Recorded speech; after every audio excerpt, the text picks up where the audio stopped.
Like, y'all done? Y'all done? All right. Dang, could you imagine like sitting at home waiting for the live to start? And then it's just like, thanks for joining us. Like that was it. You just waited for it to start and it never started. It's like, well, sorry, y'all missed a really great service. We out. We out. Okay, this week's announcements. Number one. Ways to give. We cover it all the weeks. Thank you so much for giving. Thank you for giving consistently. We hit 7 G's this week, $7,300 in the Bizank. Yeah, I know. It's crazy what happens when you stop spending the money. Huh? No. Huh? Yeah, I am. Yeah, I'm still on probation. And I just take all my ideas to Jesus now instead of the text group. And then I let Jesus have the ideas, and then I feel good. I was like, dang, I was going to say we should do this, but guess not. So anyway, thank you to all of those who do give. Yeah, we are back on track. Yeah, Venmo, Big Brown Box, Church Center app, all the things. Go ahead, my bad. If you have an idea, please share it with the board. Myself, Jenny, Fathom, Vic, Daniela, Justin, Nani. You got an idea? Talk to them, or me, whoever, and we will most likely throw it up here. Like I said, we are in the business of empowering people. Francis Chan was a mega church pastor. He wrote a book, Letters to the Church. It is on the bookshelf. But he left his church, and the thought that made him leave his church was, man, all these people are here, 5,000 people or whatever, and only one gift is being shown, or like one gift is being used at this point in the service. 5,000 people and only one person's gift is being used. So he was like, hey, like, I want to do something that actually allows people to serve and to be and to do and use their gifts. And so that's what we want to do here.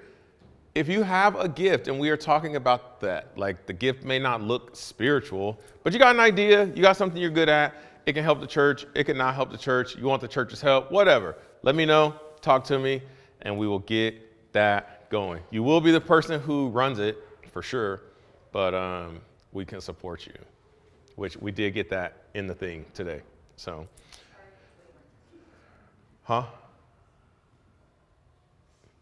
next slide. All right, last call for music, sound, vocals, whatever you do. Please, we're going to have a meeting on Thursday in regards to Easter. I essentially don't want to plan the service by myself, so I'm just going to have this be a group effort. So if you want to have some input, if you want to know what's going to happen, please be at this meeting Thursday, 6:30. Bring your dinner. I used to buy dinner, but probation. So bring your dinner. And who knows, if you let me know that you're going to be here, maybe we could do a potluck situation. I don't know, like we'll see. So, but if you want to be here, please let me know. Please let me know Thursday, 6:30. I will send out a text message at some point this week to remind everybody this meeting will be no longer than an hour. I promise you that. I'm going to start at 6:30. We're going to be done at 7:30 because your boy got to get up.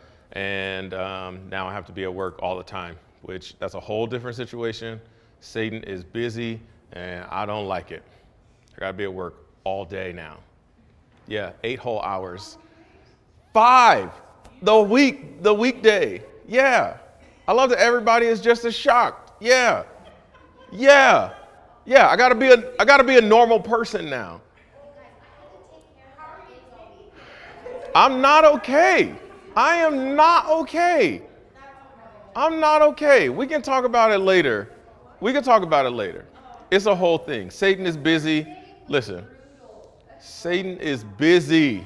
We need prayer in the workplace. We need prayer in the houses, in the streets. Satan is busy, and I got to be at work now because of it all the time.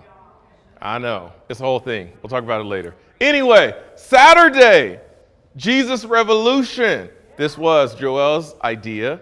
She tossed it out, and I was like, give me the info. She actually made this. So, Saturday, 2:15. I don't know if you can see that. 2:15 at, what's it face? North Plains? Yeah, at the mall.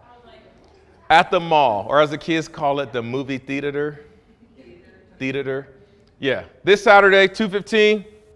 Get your ticket, show up. Let's all hang out and, watch this movie as a group because we could do that. So that is Saturday. I'll send another text out about this probably Friday or maybe Saturday morning. You're right. So Saturday morning, you will get a reminder text about this, but please mark your calendars, write it down. Saturday, 2:15, we're going to go see the movie. Lastly, if you are not receiving text messages from Oasis, please text TTEA to 575-222-8985, and you will get all the text messages that will be sent out this week. Pretty excited. Okay. The Forever Journey, Part 7. Dang, I really thought when I started, this was a 3-part series. And then before I started, it became 4. Like before I even started the 3. And now we're at 7. And it's probably going to be 8 or 9. I don't know. Y'all pray for your boy and like have Jesus catch me up on what the plan is between now and Easter. Because I got ideas, but like I want to do the one that is his idea. So pray for me. Okay, Forever Journey, Part 7. We, recap, have all been made intricately. The question that was posed a couple weeks ago, does me becoming the best version of myself, is that part of the sanctification process? Like, does this set me apart as holy? Does it set me apart for God's special purposes? And yes, it does. Me becoming the best person because God has given all of us something to give to other people. He has made us all a specific way, and we all get to share and express what that gift may be with the rest of the world, which is really cool. Best part about that is it may not look spiritual. It may not be something that you necessarily do here at church, which is the beauty of that. We are not meant to come here and have a show and tell of gifts. We are here to learn how to better use our gifts or how to not go off on people when they don't accept the gift. That's what we are here for. To learn how to use my gift and essentially to learn how to not go off when I'm using my gift and people don't like it. Like, no, you cannot just punch people in the face. What if I punch them in the face with words? It's like, well, still not okay. Little better, but not really. Like, ew. So it may not be spiritual, and that's the point. It is for us to go out into the world from here and give the world our expression of God's love. And I can only do that by being the best person that I can be. And so for me to do this, I have to clear the trash out. I got to take out the trash. Yeah, we go ahead. To know what my gift is, to know how to use my gift, I have to get all the stuff that's in the way out. And biblically, we call this renewing our minds. And I have to renew my mind. So renew. This is good. I love this pace. Doc is clicking my slides. He's like, keep going. All right, we get it, you know. Anyway, to renew means to replace, to renovate, to give fresh life to something. I just want to sit on this definition. To replace. to renovate, to give fresh life to something. The purpose of renewing your mind, it is work. I do not want you to walk this process and be like, but it's just so hard. Yeah, Jenny just talked about putting the command strips on the wall. She redecorated. She did something new. She gave fresh life to the wall. She had to do something. And she, at the limit of her, said, hey, I put them on the wall. It is up to somebody else and their gift to make them straight. I just love how Jesus really, he makes it so plain, right? It's like that makes sense. She was like, yo, my gift was to see and to do something. It is now your gift to make sure it looks great. But it takes work. You have to do something. You have to do something. So we looked at Ephesians 4:23, which means to renew oneself. I do my part. Romans 12:2, which we quote all the time, is a qualitative renewing. This is what God does to me as a person as I take the steps to renew my own mind. As I take the steps to replace old things and throw them in the trash, God will make me a better person overall. That's tight. Okay, let's go to the next slide. Covering last week. Now, this I say and testify in the Lord that you must no longer walk as the Gentiles do in the futility of their minds. They are darkened in their understanding, alienated from the life of God because of the ignorance that is in them due to their hardness of heart. They have become callous and have given themselves up to sensuality, greedy to practice every kind of impurity. So, last week, this is where we landed. My heart is hard because somebody hurt me at some point. Something happened. Someone sinned against me. I may have sinned against myself. That's one we don't think about, because, again, Christians are like, well, how can I, cuss myself out? It's like, well, you do it all the time. You just think that's just how I think, It's like, that's not okay. You are sinning against yourself. Either way, I am not processing what I feel when these things happen.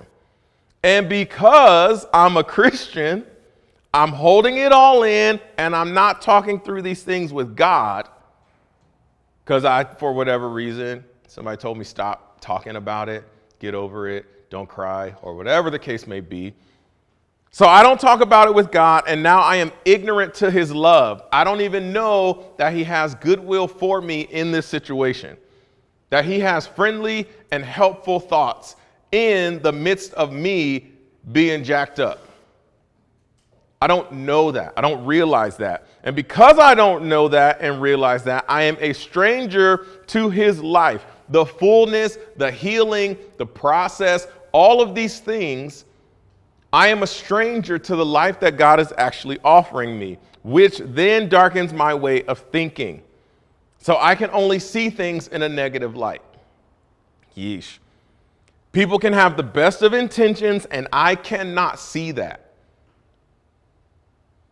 Have you ever talked to somebody and they're telling a story and they're like, yeah, and then they did this, but I know it's really because they're trying to trick me. It's like, well, ease back a little. No, they're trying to trick me. I know it. Your thoughts have been darkened. You can't even see real intention anymore. People are trying to love me well, and I can only see where they are failing at trying to love me well. Yeesh. I can't even move forward with myself because I only see my own effort negatively. Yeah, picked up a guitar the first time ever in my life, and I didn't even know how to play a song. I'm an idiot. It's like, well, that's like basic, anything, It's like you don't just get in a car and drive. Like, you have to learn.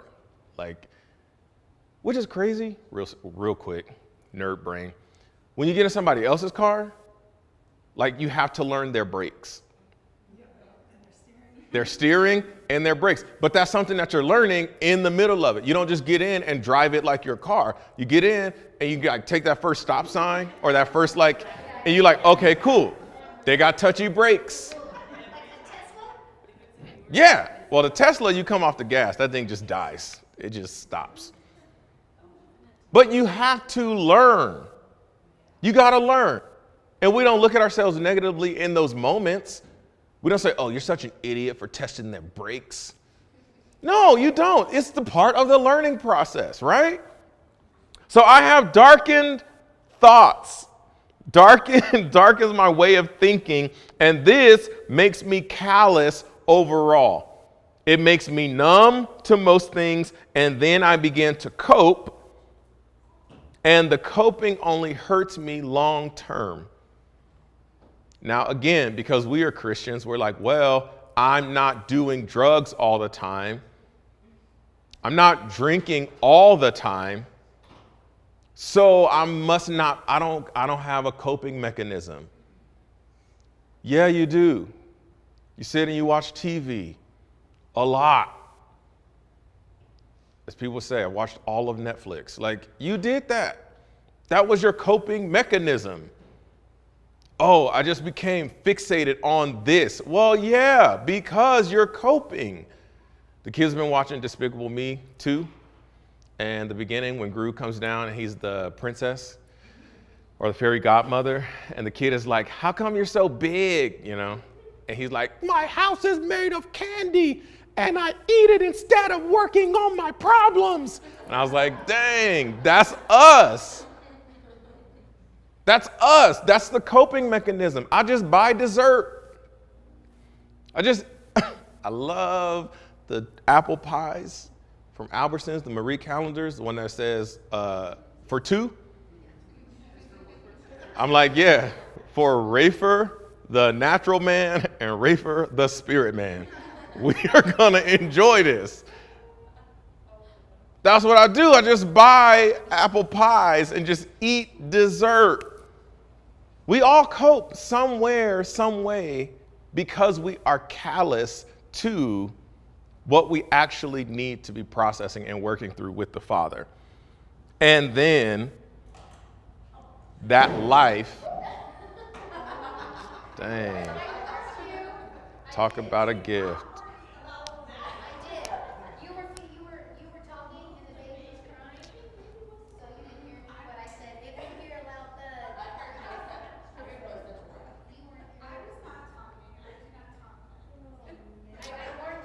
Wow.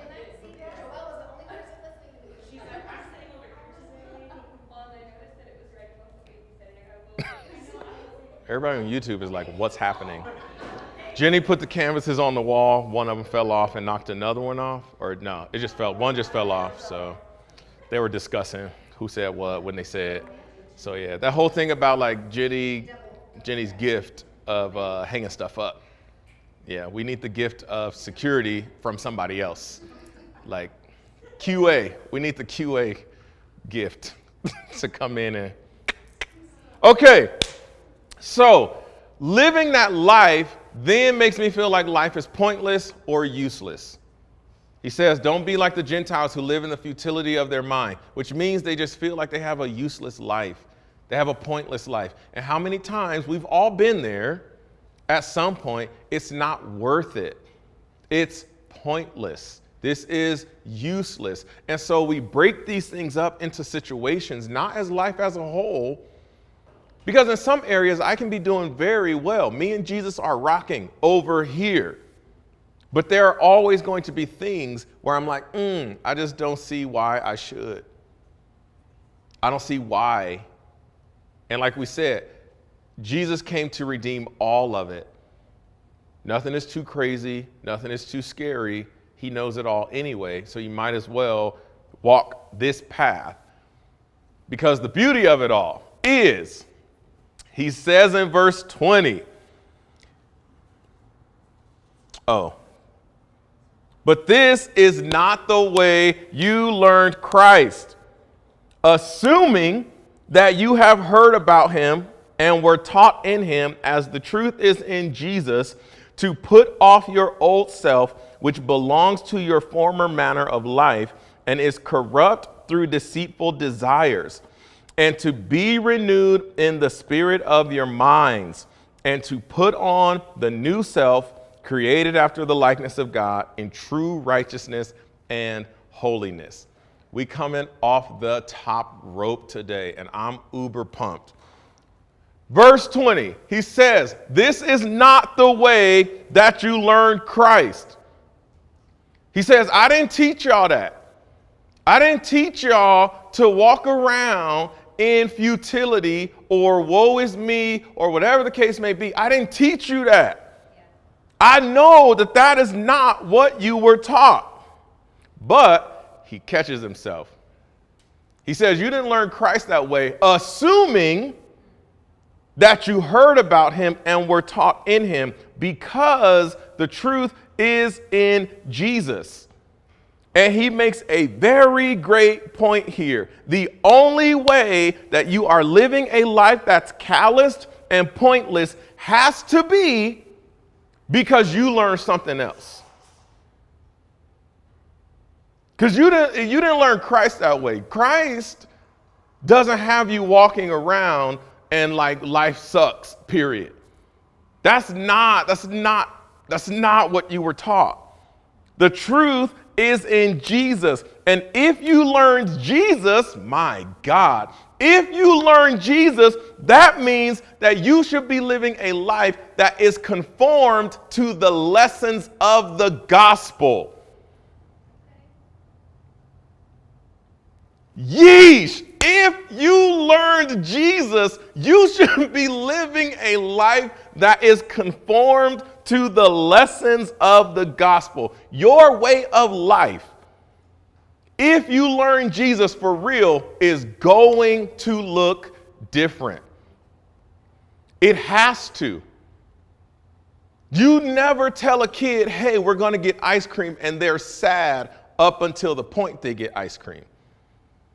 No, they are so excited because they have a hope and a future that is in their favor.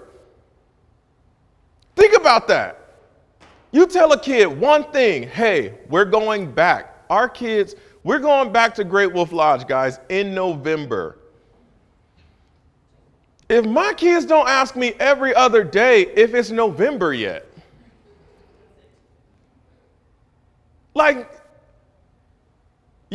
we got the whole spring, the whole summer, the whole fall.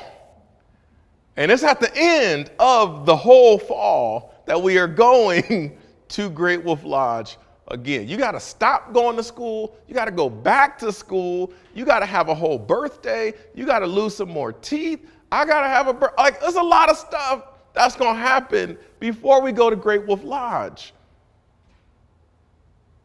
But they have truth and they have hope, and they know that the people who said, you are going to get this, they can bank on that. They live life differently or different from if we said we're never going back. So we as Christians will stand here and we sing, oh, how wondrous is the name of the Lord, so sweet. You reign above it all. We sing all the things, and then we walk away from here, and it's like none of the songs actually meant anything. I'm sitting at work all day on Tuesday. Yeesh, pray for me. Sitting there at work on Tuesday, and all I can think about is how bad things are. But if the Jesus that I actually know, if I was taught Jesus for real, I have hope every day. I think almost every song today says something about the light coming into the darkness. Light in the darkness, light in the darkness. darkened thought process. Jesus is that light that allows me to see. So if I'm really getting Jesus, man, if I'm really getting Jesus, my life will be conformed to the lessons of the gospel. So the question becomes, what have I been taught? What is it that I've been taught that my life doesn't look like the lessons in the Gospels? What is it that I have been taught? So he says, because you have been taught Jesus, you should know then to put off your old self, which belongs to your former manner of life and is corrupt through deceitful desires. Look at this. This word old, yeesh, means antique, worn out, or not recent version of me. The old man that I am putting to the side is antique, it is worn out, and it is a not recent version of myself. Worn out. Tired. Underwear just thin, holes in them, but they're your favorites. Throw them in the trash. Like you putting them on and your jeans have to hold them up. That's the only reason they're on your body right now, because you just keep holding on to something that is worn out. Think about it. People don't go buy antique things because the antique things are going to go make their lives easier. You buy the antique thing so it can sit there and be looked at. That's it. You don't restore the dresser so your kids can use it in their bedroom. No, you restore the dresser and it becomes a TV stand. Sits there, looks pretty. Antique. It's not of use to me anymore. Look at this, man. He says it belongs to my former manner of life. And past me, old me, was corrupt through the desires that were lying to me. Every desire I had was lying to me, which is why my life was corrupt. The desires were promising me one thing and then giving me death and misery and no love. That makes sense? The desires that old me has literally only brought me to a place that I didn't want to be in anyway. Anyway, hold on to that. I don't want to be there anyway. So that means that every moment, daily, I am making a decision to leave my old man in the trash. It is a constant decision. It is a stake in the ground moment that I am making every day. It's not a one-time thing that happened when I was 12 and then I got baptized and it was great. Now I'm sanctified. It's not. This is something I'm choosing every day as each moment comes and goes. I was telling Danielle, Nani, y'all know, Nani's picking the music. I have no input. She has no idea what my sermon is about. She does not know that I was going to go here. She picks the stand. I will stand. Arms high, heart abandoned. My will, my emotions, my feelings, my disposition, my desires, my passions, I'm leaving them.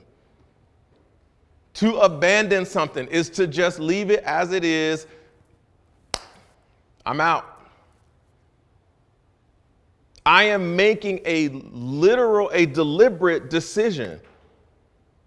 The old man, every time, that's the thing, every time something pops up, old man says, yo, we should do this. And it turns out so bad every time. Every time. I'll just be choosing stuff because it's comfortable, but it's never really serving me. And then I look up and I wonder, man, why? Why is it? Because I keep choosing the thing that has deceitful desires. The desires within themselves are lying to me. Just say this, you'll be fine. And you're going to make a really good point. And it goes way south. Yeah, I don't know. We can't talk. We can't discuss it. We just can't discuss it. Yeah, because my old self keeps saying, but if you prove your point, maybe this time they'll see the truth. And so what do? I prove my point again. Do they see the truth? No, they don't. They're more mad at you, at you. And it still is a daily moment-by-moment decision to choose the old self. Yes. But it would be still a daily moment-by-moment to choose the new self or the old self. Yes. I just think, why do you think that feels so much more natural to make those moment-by-moment decisions to choose the old self? Because remember, like you're not making a decision because it's so natural, but you are right. like deciding to be angry and to choose anger. Mm-hmm. It's like, for example, like last night, you went over to the Spellers for 3 hours. Yes. He went over to run one errand, and we had some plans last night. That's all I'm gonna say. And anyways, when he ran over, so I had to put the kids to bed, which was fine. It was a whole debacle. Anyways, well, we just have this saying that like we don't go over to the Spellers for less than 3 hours. Every time we end up going, I was there for 7 hours, like a literal day. And I was like, how did this happen? And but like you guys just kept looking at my clock, and I could feel myself like I could have chosen to be upset. Mm-hmm. We had plans that night, and I was like, I can't even like be mad. Like I would have to like it was starting to become like I have to choose to be angry. Yeah. So it felt more natural to give grace. Yeah. Which was a huge growing moment for me. Mm-hmm. Typically I was like, I'm gonna go like in the bed when he gets back. Mm-hmm. You know, like, yeah, and I'm like in my blanket tucked in so he can't even grab my butt. He's like on the bed. Yeah. Do it even like, you know, but like, sorry. Hey, let's just say grace was extended like she said. You can't play pussies with me tonight. I'm gonna put this weighted blanket all around me. No, but like, it felt like I was like, but I did have to a couple times, like, check, like, correct my spirit. Like, you're not upset. Like, Yeah. literally. Like, I'm like, my husband has a friend, and he's gonna go hang out. Like, that's something that you would want for your husband, you know, to have another man to like, in a place that's safe and you know, like, there's good fellowship. Why would I be It's checked by angry? security And at the I door, still, but moment by moment, whatevs. I still had to make, and even this morning, I had to wake up and be like, you're not upset, like, Yeah. not the end of the Think world. about like how your old self wouldn't have even thought The that. old self, Like but you I wouldn't have even, Yeah. thought about processing it in that way. Yeah. It's cool. It's like growth. it's like, what is it that keeps us in just making those moment by moment decisions that they don't feel like we're making decisions because it feels so natural. It happens because, one, it has become normal. So again, go back to the breakdown of my heart is hardened and the whole thing. Like, I have become callous to my own emotions. And again, it's not that I am callous to other people. I am cut off from just processing, having that conversation. I just never had that conversation. Right. Out the gate. Because you have become numb to having the conversation. And so you have to replace and renovate how you do things. So this process, again, my heart is hard. I'm ignorant of God's love, makes me a stranger to his life, which darkens my way of thinking, which makes me callous overall. And so I cope by tucking the blanket in I'm going to go to bed and I'm going to be warm. Like, that's my coping, right? I'm going to go to bed, I'm going to be mad, and I'm going to be mad in the morning. It's a choice. And what we have to do is we just have to be aware enough, like he said, I have to take a moment to say, yo, I'm not who that person is anymore. I'm not this person anymore. That is who I was, but that is not who I am. I have chosen Jesus and I am choosing Jesus today. So I cannot choose the easy thing in front of me because the easy thing is lying to me about what the outcome is going to be. The easy thing is lying to me. Please know and understand that. The easy thing is a deceitful desire. It is only here to bring you a lack of love, to bring you misery, to bring you death. That's the only thing that the deceitful desire is going to do. So if I always respond like I have, it's not going to work out better than it did the last time. I got to make a change. And I have to know when the moment comes up, when I feel it. And again, it's a quick moment. It's a quick moment. It's a very quick moment. Sometimes you're going to have to go back and be like, dang, how did I get so mad so fast? But there's going to be another moment that you have. You're going to have the quick one, but you'll have the second. What is actually happening here? Why am I still mad today? And in that moment, okay, the deceitful desire has lied to me long enough. I am going to plant my feet and choose Jesus because I don't want this anymore. I got to put the old, worn out way of living in the trash. And that is life in Jesus. So when I put the old self away, look at the breakdown of this verse. I have to be renewed in the spirit of my mind. So I have to replace, renovate, and bring fresh life to the inherent qualities of my feelings, desires, passions, will, and emotions. I have to make the conscious effort to change my natural way of thinking. I have to put real effort into changing. Remember, to renovate, to replace, to bring fresh life to. This is an active process. It's not the thing where I'm just waiting for Jesus to change me. Tim Ross said that we make a great deal of Jesus being the hero in American church, but we don't make a great deal of Jesus being Lord and Savior. Jesus came to save us, yes. He died on the cross for my sins.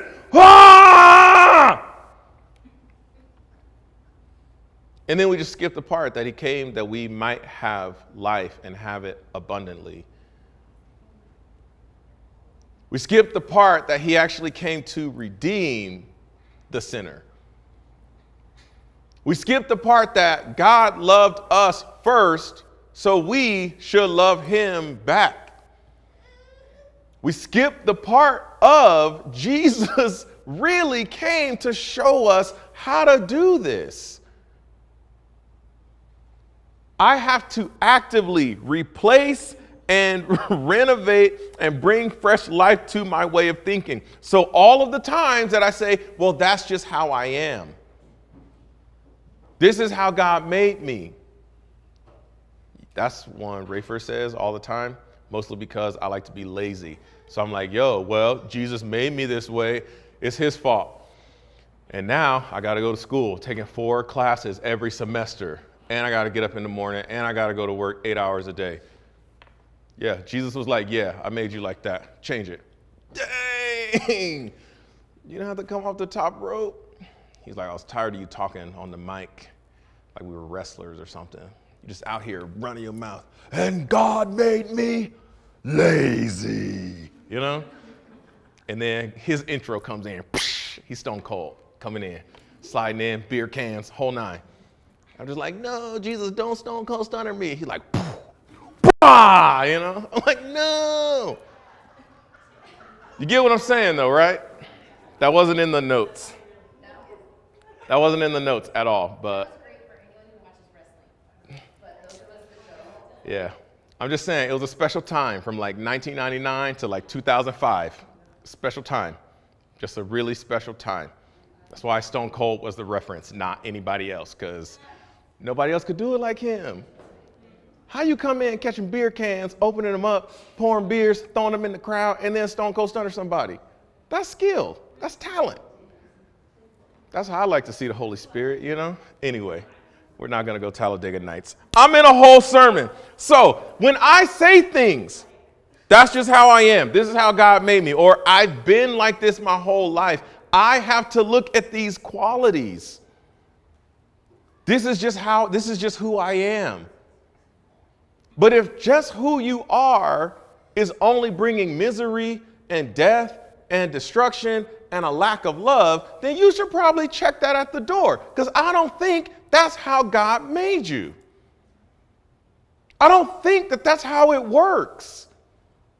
I don't think that we're just out here and we're like, yeah, God made me with such great qualities that they just affect me differently. They're all to my detriment. That don't even make sense saying it out loud, does it?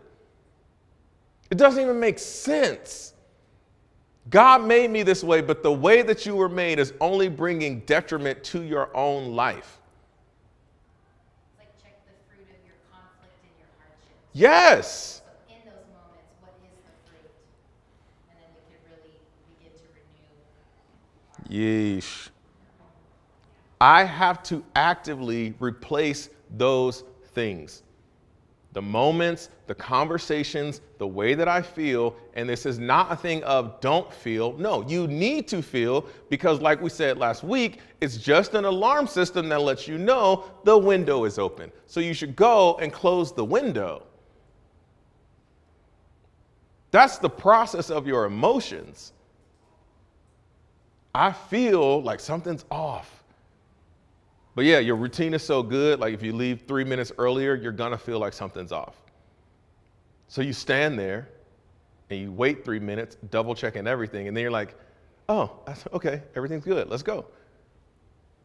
I don't know what it is about this conversation Fathom and I had. Well, you should process that, Rafer. Walk through the conversation. Where was the moment that she said something or you said something and it went south?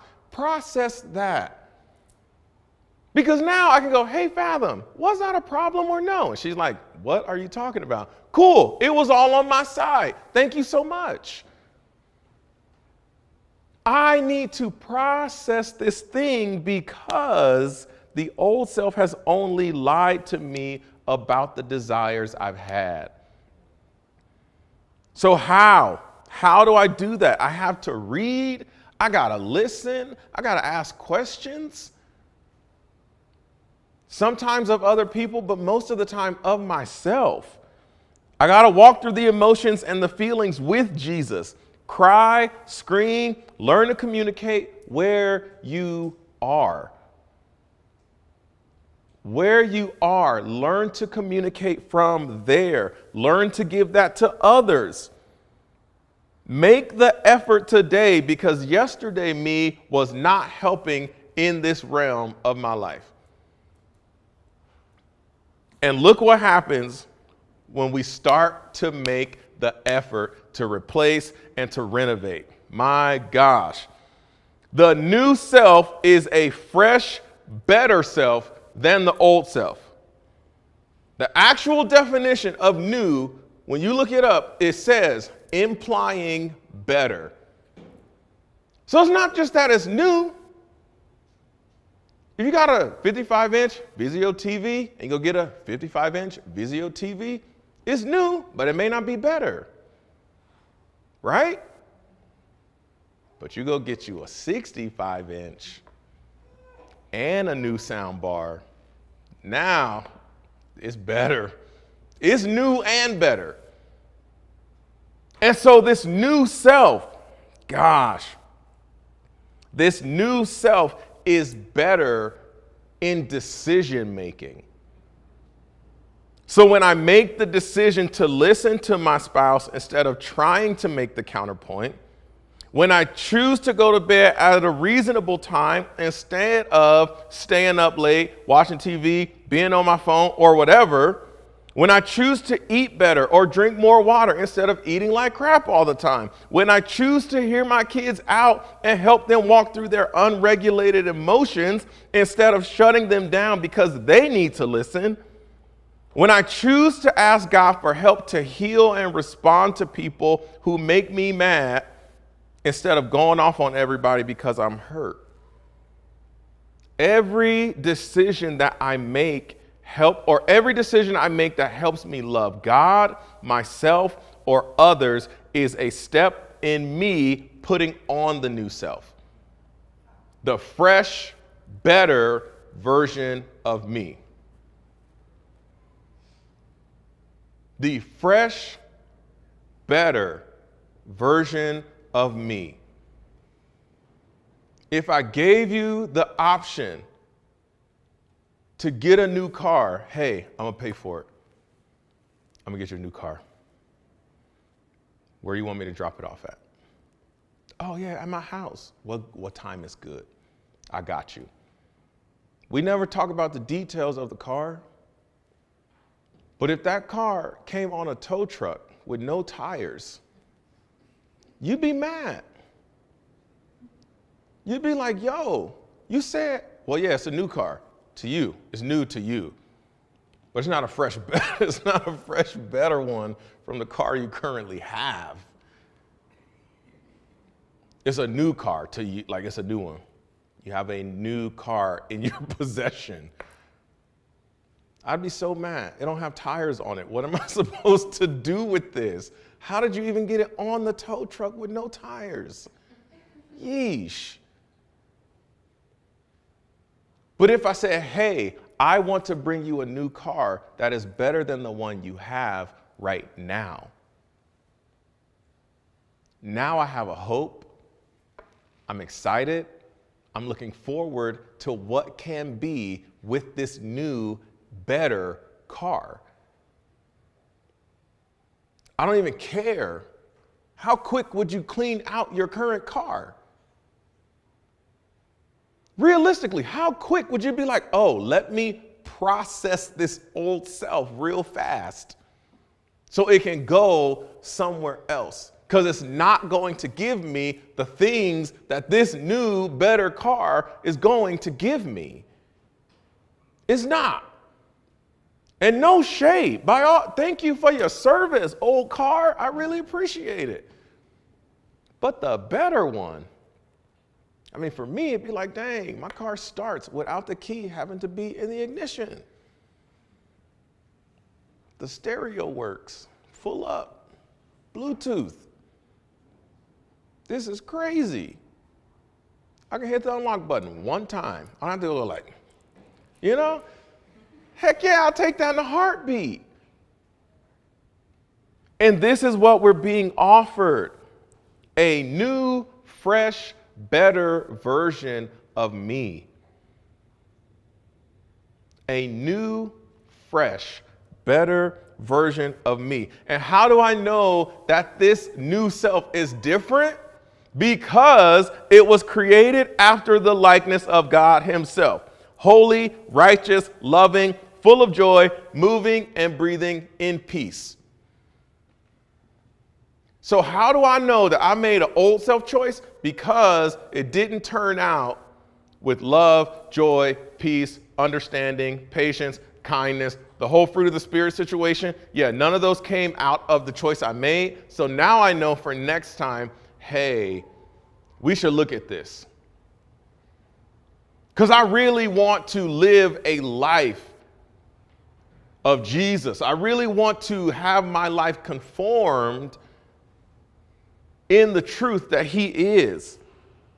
The new self is better because the new self looks to give first. This is how I know the new self is at work. I'm more patient today than I was yesterday. I'm working through what I feel. I'm able to express love how God intended for me to express love to those around me.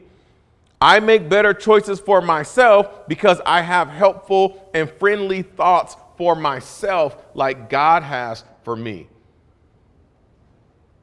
I did not want to write that one because I'm working on like some stuff with Jesus within myself.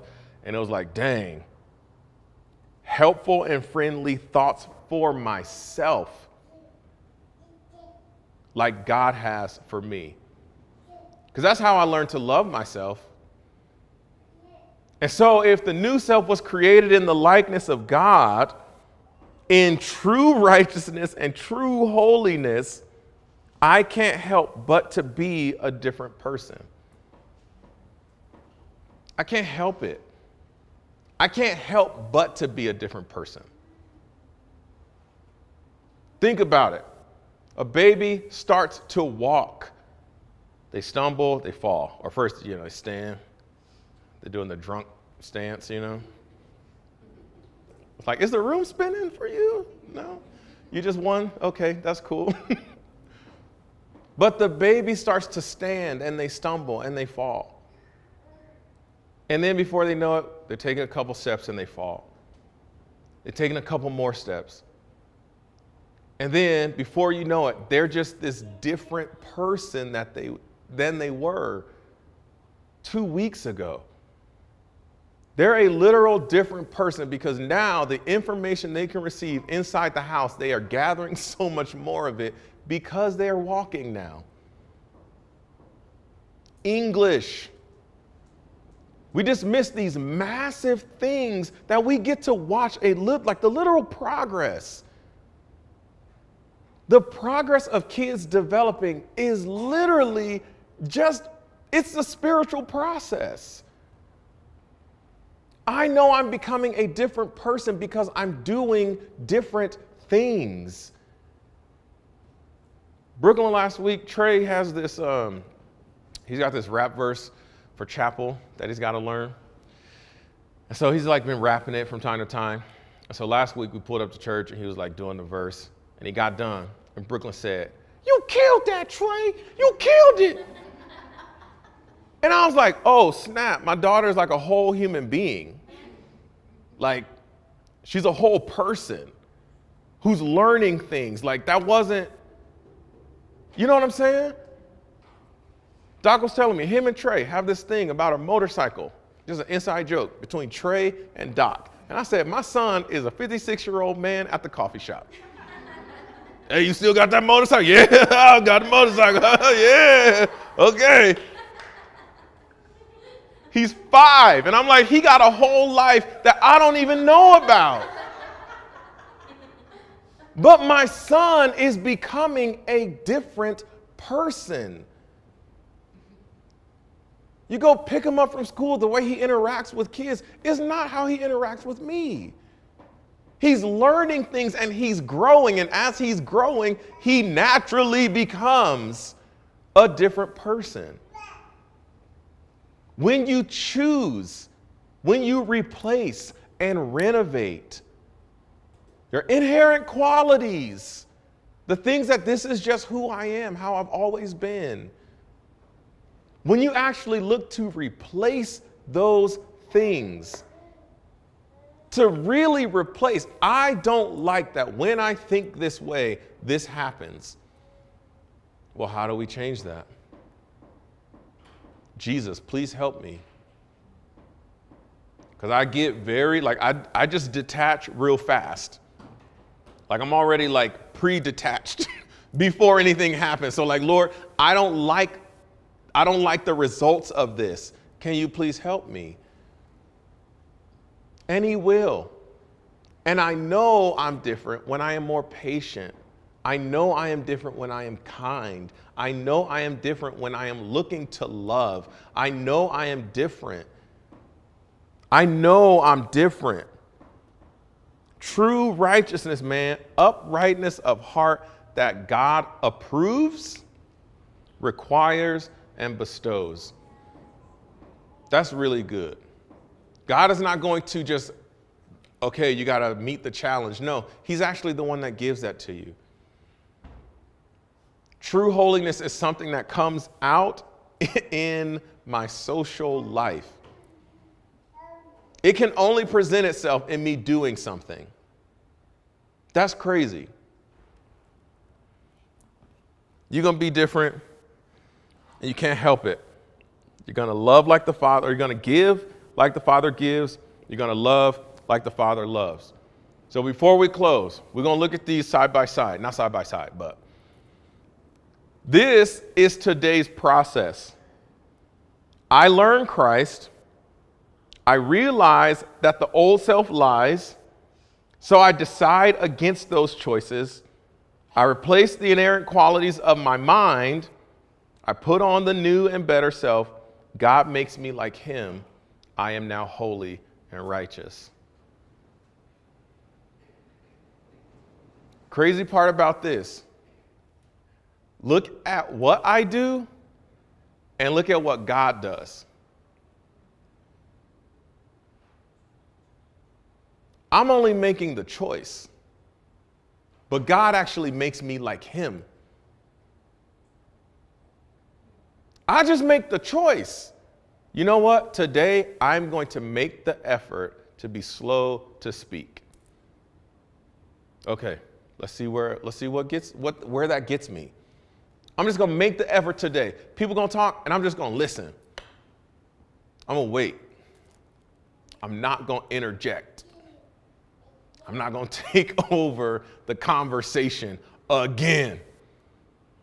I'm just going to let it play out, see what happens. And in that, God softens my heart for the person that I'm listening to. Because here's the thing. You're still going to be like, man, I do not care about you marking the lights. My coworker turns the lights off in the hallways at work because they shouldn't be on. That's the reason.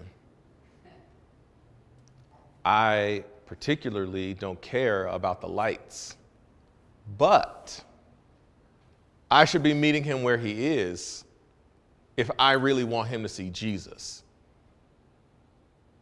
So every time he makes a mark, again, I do not care about it, but he marks them like, heck yeah, way to turn them lights off, dog. Do your thing. Gas him up like Trey doing the gritty. Y'all know what the gritty is? No? Never mind. Okay. I'm not going to do it because I'm bad at it. No, I'm not good at it. This is going to be on the internet forever. I'll share all the gritty when the camera's off.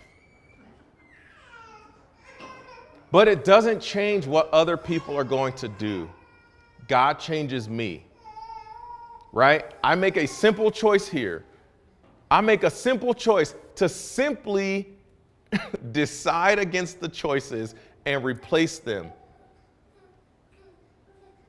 Next slide. Look at this. When my heart is hard, all of these things happen. And the crazy thing about this is it is a slippery slope that you slip and it's gone real fast. Real fast. Little to no effort. You didn't even do anything. That's the thing. Somebody did something to you. But in making the choice to not process, this slope so fast. And I'm sitting there wondering, man, how come we can't? How come I can't? It happens so quickly. And so again, my job is to simply, next slide, learn Christ and realize where the old self is lying to me. Please, please, please do not beat yourself up because you realize that you fell into the trap of the old self. It's a process. You ever watch HGTV and they like put a hole in the wall and they're like, oh, guess we're taking this wall out now. Readjust. You now have the information of, oh, this is how it happens and this is how fast it happens. I am now aware of this. Cool. And so it happens again. And then what starts to be, as you keep choosing this new self, you can see the issue coming from a mile away. You can see the issue coming before it even presents itself. And because you can see it coming, the new self says, I got this. We're going to operate differently this time. So please, please, please, don't beat yourself up. Just keep making the stake in the ground decision. I am choosing Jesus. I know what I have learned in Christ, and that is what I'm going to stick to. They may be mad at me. They may not like it, but I guarantee you, I am going to choose Jesus. I am going to choose love. I am going to choose the hard thing to replace and to renovate how I feel. And God will make you like him. There's nothing that you can do to make yourself like him. It's not. It is only in the moments that I say, I am going to choose what Jesus would choose and let the rest play out. And before you know it, you're having like really heavy conversations and it's not even a problem. You're seeing the moment. I would have to choose to be mad. It's not even worth me being mad about. It's not worth the effort to be mad.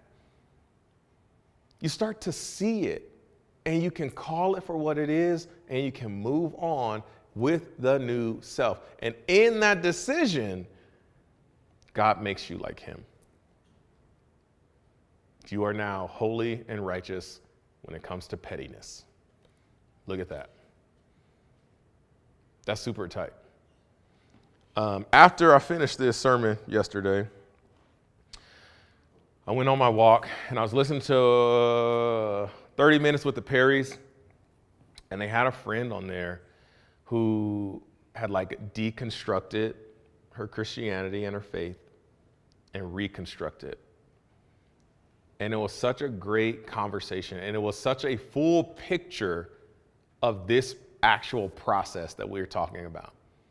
And I love that I listened to the podcast after the fact, because I was like, man, she walked through the actual process of old self versus new self. So in about 15, 20 minutes, you are going to get the text message with the link to that podcast episode. But when you listen, take note of where she was and how she acknowledges, this is just where I was. That was it. I was jacked up. I was blacked out. I don't even know. She didn't even remember the things that she would say. She just knew where she was. But God. And that's the beauty of all of it.